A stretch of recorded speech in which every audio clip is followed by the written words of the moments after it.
The autumn festival on New Eden was the happiest day of the year. Families gathered in the central square under strings of golden lights. Children ran between the food stalls, their laughter filling the cool evening air. Parents watched with tired smiles as their sons and daughters played games and chased each other through the crowds.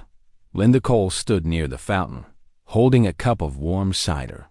Her daughter Hannah, 8 years old with messy brown hair, was playing with a group of friends near the stage where musicians performed old Earth songs. Linda watched her carefully, as all mothers do, but she felt safe here. New Eden was a peaceful world. Nothing bad ever happened on New Eden. The first sign of trouble was a strange light in the sky. Someone pointed upward and asked what it was. Then another light appeared, and another. Within seconds, dozens of bright objects descended through the clouds, moving too fast and too precisely to be meteors. The music stopped. The laughter stopped. Everyone looked up. The objects were ships. They were shaped like black triangles with no visible windows or markings. They made no sound as they landed in the fields around the colony. For a moment, nothing happened. The colonists had frozen, unsure whether to run or stay. Then the doors opened. The creatures that emerged were tall and thin, with gray skin and forearms. Their faces had no expression, just flat features and small dark eyes. They wore black armor and carried weapons that glowed with blue light. They moved with terrible purpose, spreading out through the festival grounds in perfect formation. The screaming began when they started taking the children. Linda saw it happen. One of the creatures grabbed a boy near the fountain and pressed something against his neck. The boy went limp instantly. The creature handed him to another, who carried him toward the ships. All around the square, the same scene repeated. Parents tried to fight, but the creatures were too strong and too fast. Anyone who resisted was knocked aside with casual violence. Linda ran toward Hannah. She pushed through the panicking crowd, calling her daughter's name. She saw Hannah standing near the stage, frozen with fear, as one of the creatures walked toward her. "Hannah! Run!" Hannah turned at her mother's voice. She started to move, but the creature was faster. It reached out with two of its arms and grabbed her. Linda screamed and threw herself at the creature, hitting it with her fists, but it barely noticed her. A second creature pushed her to the ground and held her there while the first one carried Hannah away. "Mommy!" Hannah's voice cut through the chaos like a knife. Linda fought against the creature, holding her down, but she could not move. She watched helplessly as her daughter was carried into one of the black ships. The doors closed. The ships lifted off the ground and rose into the sky. In less than 10 minutes, it was over. The creatures were gone. The ships were gone. And 47 children were gone with them. The colony of New Eden was left in ruins. Not physical ruins, the buildings still stood. The lights still burned, but something had been broken that could never be fully repaired. Parents wandered through the square, calling names that no one would answer. Some sat on the ground and wept. Others stood in silence, too shocked to speak. The emergency signal went out within the hour. It reached every human ship and station within 10 light years. It reached Earth, and it reached the patrol vessel Starbound Horizon, currently stationed 3 systems away.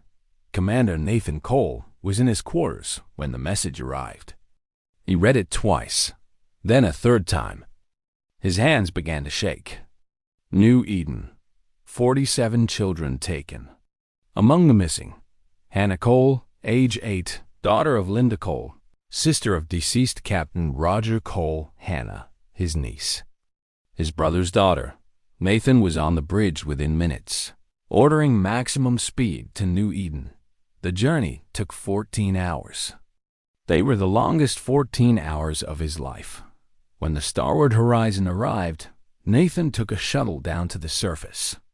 He found his sister-in-law sitting in the medical center, wrapped in a blanket, staring at nothing.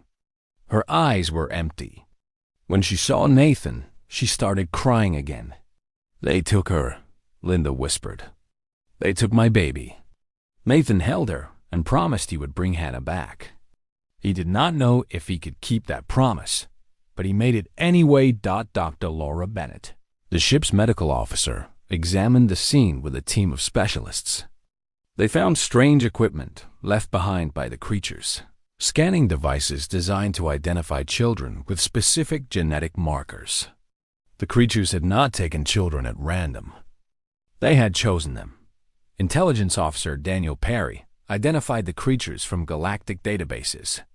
They were called the Kethi, a species from the far side of the galaxy. They were known to be technologically advanced and politically powerful. They were also known to have no respect for other species.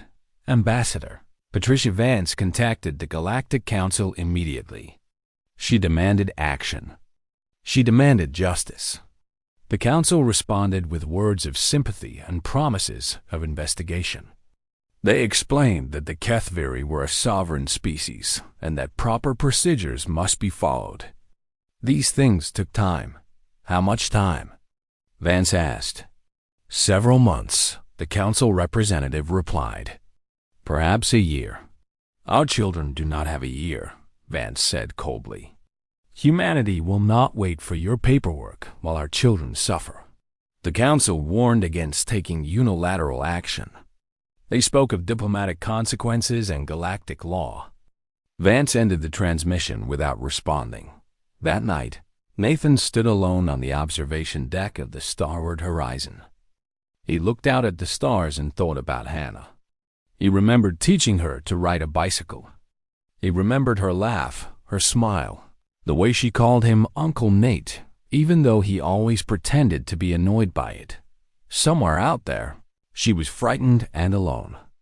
Somewhere out there, creatures with no souls had taken her for purposes he did not want to imagine. Nathan made a decision. He would find the Kethi. He would get those children back. And if anyone tried to stop him, he would go through them. The next morning, Perry came to Nathan with new information. He had intercepted a Kethi transmission. The children were being taken to a research station for something called biological harvesting. Nathan felt something cold settle in his chest. It was not fear. It was not grief. It was something older and darker, something that humanity had carried since the first parent lost the first child. It was rage. "Set a course," Nathan ordered. "We're going hunting." The starward horizon moved through space like a predator following a blood trail. For 3 days, they tracked the Kethi ships through jump points and trade routes that most species avoided. The trail led them deeper into unexplored territory, far from any friendly port or allied station. Nathan barely slept. He spent his hours on the bridge, watching the navigation displays, waiting for any sign of their quarry. Dr. Bennett worried about him, but she understood. Everyone on the ship understood. This was not just a mission. This was personal. On the 4th day, Daniel Perry called Nathan to the intelligence center. The young officer looked tired but excited. He had been working without rest, decoding Kethi communications intercepted from relay stations along their route. "I found something," Perry said. He pulled up a translation on his screen. The Kethi have been doing this for centuries. They call it collection. They take young members of other species and use them for medical research. Nathan felt his stomach turn. What kind of research? Their species is dying. Something in their genetics is breaking down. They live shorter lives with each generation. They believe that young specimens from certain species contain regenerative cells that can slow or reverse the process. Specimens. Nathan repeated the word with disgust. That's how they see other species. As resources to be harvested. Perry pulled up more data. They've done this to at least 30 different species over the past 500 years. None of them ever fought back. Why not? Because the Kethi are powerful. They have advanced weapons, strong fleets, and connections in the Galactic Council. The species they target are usually weak or isolated. They choose their victims carefully. Perry paused. I don't think they expected humans to be different. Nathan allowed himself a grim smile. Then they made a mistake. The stalwart Horizon continued its pursuit. They passed through systems that had never seen human ships. They received warnings from local species to turn back, to leave the Kethi alone, to accept their loss and go home. Nathan ignored them all. On the sixth day, they encountered a Kethi patrol 2 warships guarding a jump point that led deeper into Kethi territory. The alien ships immediately moved to intercept, broadcasting warnings in their harsh language. They're telling us to surrender, Perry translated. They say we are trespassing in sovereign space. Nathan looked at the tactical display. The Kethi ships were fast and well-armed. A smart commander might have retreated to wait for reinforcements. Nathan was not feeling smart. He was feeling angry. Battle stations, he ordered. All weapons ready. The fight was short but brutal. Human ships were not as advanced as Kethi vessels, but human crews trained harder and fought meaner. The stalwart Horizon took damage to its outer hull, but both Kethi ships were destroyed within 20 minutes. One escape pod was recovered from the wreckage. Inside was a Kethi officer, badly wounded but alive. Nathan ordered him brought to the medical bay and kept under guard. Dr. Bennett treated the alien's injuries. Though Nathan could see how much it cost her to help a creature whose species had taken children for torture. When the Kethi officer was stable, Nathan went to speak with him. The alien looked at Nathan with its small, dark eyes. There was no fear in them, only contempt. You cannot stop what has begun, the Kethi said through a translation device. The specimens are being processed. By the time you find them, there will be nothing left to rescue. Nathan grabbed the alien by its throat. The guards moved to stop him, but he waved them back. Where are they? The Kethi made a sound that might have been laughter. Do you think I will tell you? Do you think I fear death? I think you fear pain, Nathan said quietly. And I think you fear what my species will do when we find out what you've done to our children. The Kethi's contempt flickered for just a moment. You are alone. One ship, one crew. The Dominion has thousands of warships. You cannot fight us. No one can fight us. People keep saying that, Nathan said. I keep proving them wrong. He released the alien and stepped back. Put him in a cell. Maybe he'll feel like talking later. The stalwart Horizon pushed forward. They were deep in enemy territory now, surrounded by hostile space, with no allies and no support. The smart move would be to turn back and report their findings to Earth. Let the military handle it. Let the diplomats negotiate. But every hour they waited was another hour those children spent in the hands of monsters. On the 8th day, they received an unexpected visitor. A small diplomatic shuttle appeared on their sensors, requesting permission to dock. It carried Ambassador Euron, a representative of the Galactic Council from a neutral species called the Val. Euron was short and round, with blue skin and large golden eyes. He spoke softly and moved carefully, like someone who had spent his life avoiding conflict. Commander Cole, Euron said when they met in the conference room, I have been sent to urge you to stop this pursuit. The Galactic Council is deeply concerned about the escalating situation. The escalating situation, Nathan repeated.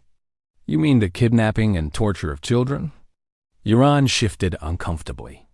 The Council acknowledges that the Kethi actions were regrettable. However, diplomatic channels exist to address such grievances. Military action will only make things worse.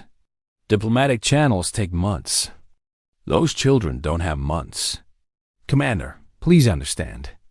The Kethviri have never faced consequences for their actions because no species has been willing to challenge them. They are too powerful, too connected. Euron leaned forward. If you continue this course, you will start a war that humanity cannot win. Nathan stood and walked to the window. He looked out at the stars, thinking about Hannah, thinking about all 47 children alone and afraid. Ambassador, he said finally, the Kethviri have never faced humanity. They don't know what we're capable of when someone hurts our children. They don't know that we will burn down the galaxy itself to protect them. That is exactly what the Council fears. Nathan turned back to face Euron. Good. Maybe fear will teach them what diplomacy couldn't? Euron left the ship an hour later. His mission failed. Nathan watched the shuttle disappear into the darkness, then turned to his crew. We found them, Perry reported. Long-range sensors have located a research station orbiting a gas giant 12 hours away. I'm reading 47 human life signs. 47. All of them still alive. Still waiting to be saved. Nathan took a deep breath. Sergeant Gray, prepare your Marines. We're going in. The Kethviri research station hung in the darkness like a metal spider, its long arms extending around the orange glow of the gas giant below. Dozens of ships moved around its supply vessels, patrol craft, and heavy warships designed to keep unwanted visitors away. Nathan studied the station through the bridge display. Somewhere inside that structure, 47 children were waiting. His niece was waiting. The station has 3 main sections, Perry explained, pointing to a holographic model. The outer ring is housing and administration. The middle section is research laboratories. The core is where they keep the subjects. Subjects, Sergeant Marcus Gray said with disgust. He was a big man with a shaved head and arms covered in scars from a dozen battles. They mean our kids. The defenses are heavy, Perry continued. 6 warships in patrol, automated weapon platforms, and at least 200 armed personnel inside the station. What do we have? Nathan asked. 1 ship, 80 Marines, and a lot of anger. Gray smiled. It was not a pleasant smile. Anger will be enough. The plan was simple because there was no time for anything complicated. The starboard horizon would engage the patrol ships and draw their attention. While the battle raged, a boarding shuttle would approach the station from the blind side and breach the outer hull. The Marines would fight their way to the core, extract the children, and return to the shuttle. Simple did not mean easy. The attack began at dawn, though there was no real dawn in space. Nathan gave the order, and the starboard horizon burst from hiding behind a nearby moon. The Kethviri patrol ships scrambled to intercept, firing weapons that lit up the darkness like lightning dot. Nathan held the bridge through the shaking and the noise. Damage reports came in from all sections. The ship was taking hits, but she was holding together. Human ships were tough. Human crews were tougher. Boarding shuttle away, the tactical officer reported. Nathan watched the tiny craft slip past the battle and approach the station. The Kethviri had not noticed it yet. They were too focused on the starboard horizon, too confident that one human ship could not threaten them. The shuttle reached the station and attached to the outer hull. Marines in sealed armor cut through the metal and poured inside. Gray led the assault personally. He was the first through the breach, his weapon firing before his boots touched the floor. The Kethviri guards were surprised but recovered quickly. They were trained soldiers, and they fought back hard. The corridors of the station were narrow and dark, perfect for close combat. Gray's Marines moved through them like water through cracks, flowing around obstacles, filling every space with violence. The Kethviri fell back, unable to stop the human advance. Keep moving, Gray ordered. Don't stop for anything. They passed through the housing section into the research laboratories. What they saw there would stay with them forever. Rooms filled with tanks and tubes. Bodies floating in green liquid, members of species they had never seen before, some alive, some not. Machines that hummed with terrible purpose. And everywhere, the smell of chemicals and something worse. Something that reminded Gray of death. "They've been doing this for centuries," one Marine whispered. "Focus," Gray snapped. "Our kids are still ahead." They pushed forward, fighting through more guards, taking casualties of their own. 2 Marines fell in the crossfire. Another was wounded badly and had to be carried. But they did not stop. They could not stop. Finally, they reached the core. The room was large and circular, filled with rows of small beds. On each bed lay a child, connected to machines by wires and tubes. Their eyes were closed, their bodies still. For one terrible moment, Gray thought they were dead. Then he saw a chest rise and fall. Then another. They were alive. Sedated but alive. "Spread out," Gray ordered. "Disconnect them carefully. We're taking everyone home." The Marines worked quickly, removing the children from the machines with gentle hands that had killed. Moments before, Dr. Bennett's voice came through the communication link, guiding them on how to safely remove the medical equipment without causing harm. Gray found Hannah Cole in the 3rd row. She was thin and pale, with dark circles under her eyes, but she was breathing. He lifted her carefully and saw her eyelids flutter. "Uncle Nate?" she whispered, her voice weak and confused.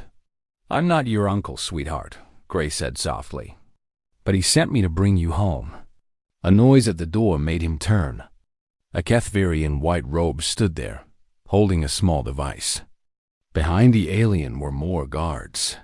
"You will not leave here," the Kethviri said. Gray recognized him from the intelligence files. Scholar Melith, the lead researcher, the one responsible for all of this. "Watch me," Gray said. Melith pressed a button on his device. "This controls the medical systems. One more press, and I flood the subjects with poison. They will all die in seconds." Gray froze. The other Marines froze. Melith smiled, if that expression could be called a smile on a face so alien. "Put down your weapons. Surrender yourselves. Perhaps the Dominion will show mercy." Gray looked at Hannah in his arms, at the other children being held by his Marines. He looked at the device in Melith's hand. He calculated distances and angles in his head. "You know what I've learned about your species?" Gray said calmly. "You're not used to people fighting back. You've spent so long preying on the weak that you've forgotten what the strong look like." Melith's smile faltered. Gray moved. In one smooth motion, he passed Hannah to the Marine beside him, drew his sidearm, and fired. The shot crossed the room in a heartbeat and struck Melith's hand, destroying the device and 3 of his fingers. Melith screamed. Gray crossed the distance before the scream ended and put his second shot through the alien's head. The guards opened fire, but the Marines were ready. The battle in the core lasted less than a minute. When it was over, every Kethviri was dead, and every child was safe. All children secured, Gray reported to the starward horizon. Returning to the shuttle now. The escape was chaos. More Kethviri forces arrived, led by Commander Thelix himself. Fighting erupted throughout the station as the Marines retreated with their precious cargo. The starward horizon took heavy damage covering their escape, but they made it. The shuttle launched from the station moments before Nathan ordered a full barrage that tore the facility apart. The research station exploded in a ball of white fire, taking its secrets and its horrors with it. On the shuttle, surrounded by sleeping children, Gray allowed himself to breathe. They had done it. They had brought them home. The children of New Eden returned home as heroes, though they did not feel like heroes. They felt tired and scared and confused. Dr. Bennett worked with them day and night, helping their bodies heal from what had been done to them. The wounds in their minds would take longer. Hannah Cole was reunited with her mother in a small room at the New Eden Medical Center. Linda held her daughter and cried until there were no tears left. Nathan watched from the doorway, feeling something tight in his chest finally begin to loosen. But the story was not over. It was only beginning. The data recovered from the Kethi station was transmitted to Earth and shared with the entire human population. People saw the laboratories. They saw the tanks filled with bodies. They saw what the Kethi had planned to do with their children. The reaction was immediate and overwhelming. Every government on Earth and every human colony voted for war. There was no debate, no opposition, no calls for peace. For the first time in human history, the species spoke with one voice. The Kethi would pay within 2 weeks. The United Earth Navy mobilized every available warship. Reserves were called up. Factories worked around the clock building new vessels. Volunteers flooded. Recruitment centers faster than they could be. Process. Ambassador Patricia Vance addressed the Galactic Council one final time before departing Earth. You had centuries to stop the Kethi, she told the assembled representatives. You knew what they were doing. You had evidence of their crimes against dozens of species. And you did nothing. You were afraid of them. You were comfortable with your peace, even if that peace was built on the suffering of others. The council chamber was silent. Humanity is not afraid, Vance continued. And we are not comfortable. We are coming for the Kethi dominion, and nothing in this galaxy will stop us. You can help us, or you can stay out of our way. Those are your only choices. She turned and walked out. No one tried to stop her. The war began with human fleets striking Kethi military installations across 3 star systems simultaneously. The attacks were fast, brutal, and overwhelming. The Kethi had expected diplomacy, negotiations, perhaps some minor skirmishes. They got annihilation. Nathan led the assault on a major Kethi shipyard in the Venner system. His fleet consisted of 12 warships, all crewed by volunteers who'd seen the videos from the research station. They fought with a fury that the Kethi could not match. The shipyard fell in 6 hours. 300 enemy vessels were destroyed before they could launch. The Kethi commander surrendered and asked for mercy. Nathan accepted the surrender and took the prisoners alive. He was angry, but he was not cruel. Other battles went the same way. Human fleets appeared without warning, struck with overwhelming force, and disappeared before reinforcements could arrive. The Kethi Navy, spread across a vast territory, could not respond quickly enough. High Prefect Zorvan watched his empire crumble with growing disbelief. He had ruled the Dominion for 60 years. He had overseen the collection of specimens from dozens of species. No one had ever challenged him. No one had ever dared. Now these humans, these primitive creatures from a small planet on the edge of the galaxy, were tearing his empire apart. He broadcast a message to all human forces, demanding a ceasefire. He offered compensation for the children. He offered trade agreements and territory. He offered everything except the one thing that mattered. Justice. Nathan received the message and recorded his response personally. High Prefect, you took our children. You planned to cut them apart and use their bodies to extend your worthless lives. There is no compensation for that. There is no deal we will accept. There is only one thing we want now, and we will take it whether you offer it or not. He paused, letting the silence stretch. We want you to understand fear. We want you to know what it feels like to watch everything you love being taken from you. We want you to lie awake at night, wondering if tomorrow will be your last day. That is what you gave our children. That is what we will give you. The message ended. Zorvan watched it 3 times, his hands shaking with rage and something he had never felt before. Terror. The human advance continued. World after world fell to the human fleets.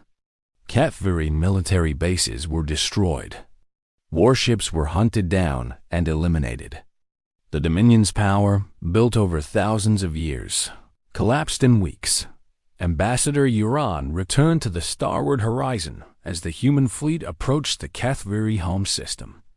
He looked older than before, his golden eyes dim with worry.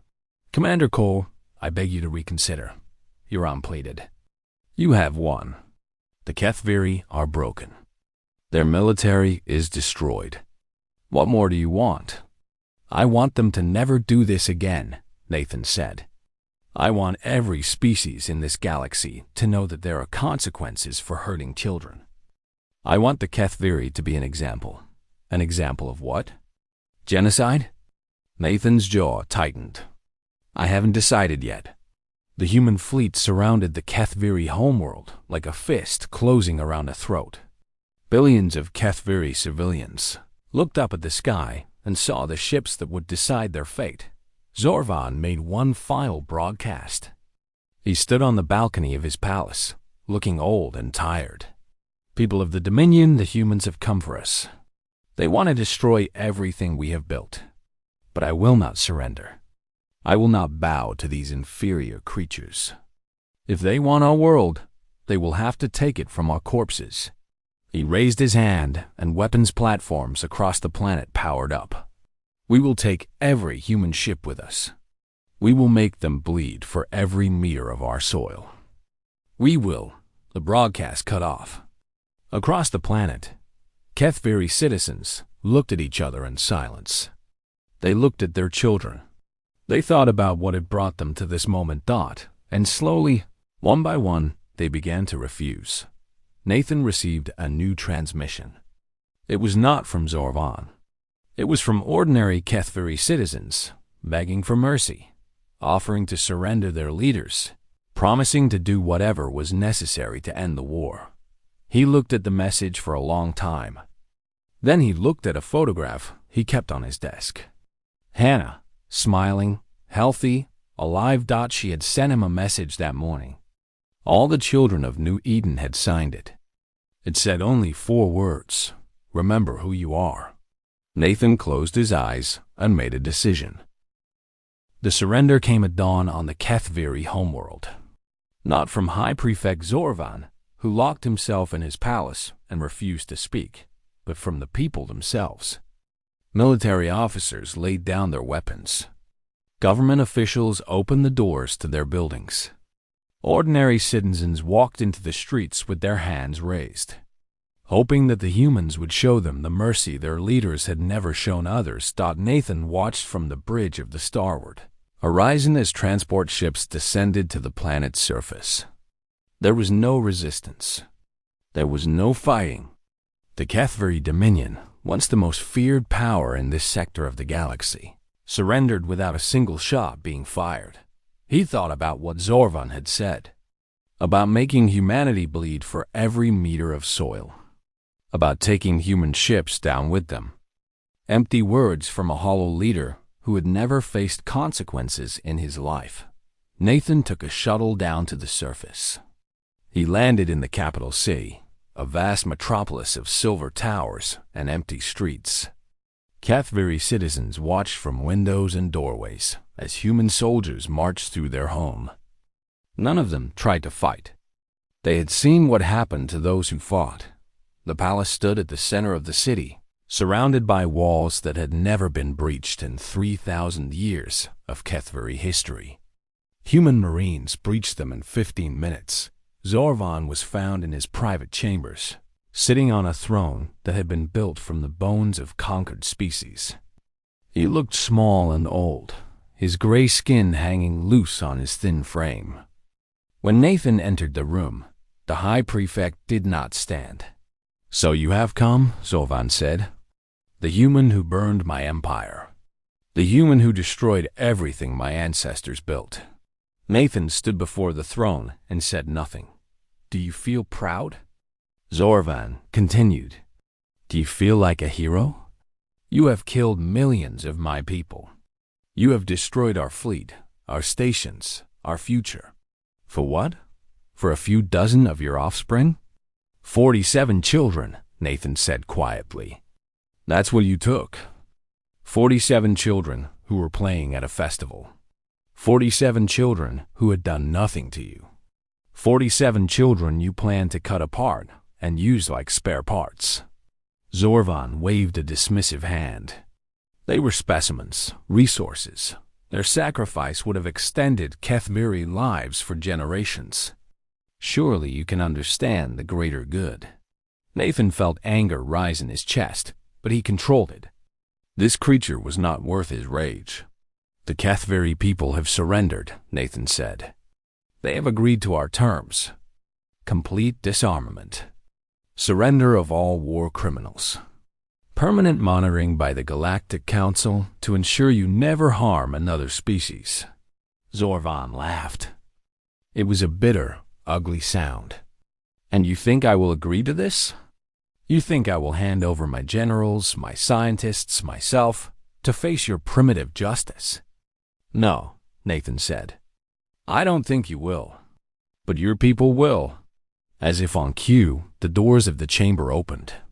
Kethviri citizens entered, led by military officers and government officials. They surrounded the throne, looking at their leader with eyes that held no loyalty, only exhaustion. High Prefect Zorvan, one officer said formally, you are under arrest for crimes against the people of the Dominion. Your policies have brought destruction upon us. Your actions have condemned our species to shame. We will not die for your pride. Zorvan stared at his own people in disbelief. You would betray me? After everything I have done for you? You did nothing for us, the officer replied. You did everything for yourself. And now it is over. Guards took Zorvan from his throne and placed restraints on his forearms. He struggled and shouted, but no one listened. The most powerful being in the Dominion was dragged away like a common criminal. The trials lasted 3 months. Zorvan, Melith's surviving colleagues, military commanders who had participated in the collections, scientists who had experimented on children of other species, all of them faced judgment. The evidence against them was overwhelming. The verdicts were unanimous. They were executed on the same day, in the same plaza where Zorvan had once celebrated his victories. Species from across the galaxy watched the broadcast. Many of them had lost children to the Kethviri. Many of them wept. Ambassador Vance addressed the Galactic Council one final time as the executions ended. The Kethviri Dominion is dissolved, she announced. The Kethviri people will rebuild under new leadership, with permanent oversight to ensure they never return to their old ways. Their military will be reduced to a defensive force only. Their medical research will be monitored to prevent any further exploitation of other species. She paused, looking at the assembled representatives. Humanity did what this council was too afraid to do for centuries. We stopped the Kethviri. We brought them to justice. We showed the galaxy that there are consequences for cruelty. Ambassador Euron rose from his seat. His golden eyes were bright. The Council acknowledges humanity's actions, he said carefully. We also acknowledge our own failure. For too long, we allowed the Kethviri to prey upon weaker species because we feared the cost of stopping them. That fear was cowardice. And that cowardice caused suffering beyond measure. He bowed his head. On behalf of the Galactic Council, I formally propose new laws protecting the children of all species. Any attack on children will be considered an attack on the entire galactic community. Any species that harms children will face immediate and unified response. The vote was unanimous. Nathan did not attend the trials or the council sessions. He was already gone, returning to New Eden with the starward horizon. The war was over. The mission was complete. It was time to go home. He found Hannah and Linda at their house on the edge of town. The Harvest Festival would be held again this year, though it would be smaller and quieter than before. Some wounds took time to heal. Hannah ran to him when she saw him coming up the path. She threw her arms around him and held tight. "Uncle Mate," she whispered. You came back. I promised I would, Nathan said. I always keep my promises. They sat together on the porch as the sun set over New Eden. The sky turned orange and pink, and the first stars appeared above the horizon. Somewhere out there, the galaxy was watching humanity with new eyes. Some watched with fear. Some watched with respect. Some watched with hope. Nathan did not care about any of that. He only cared about the small hand holding his, about the peaceful sound of children laughing somewhere in the distance, about the simple miracle of a family reunited. The galaxy had learned a lesson that day, a lesson written in fire and blood and the fury of a species that would never stop protecting its own. You could take territory from humans. You could take resources. You could even take their lives. But you never, ever touch their children, because if you did, no power in the universe would save you from what came next.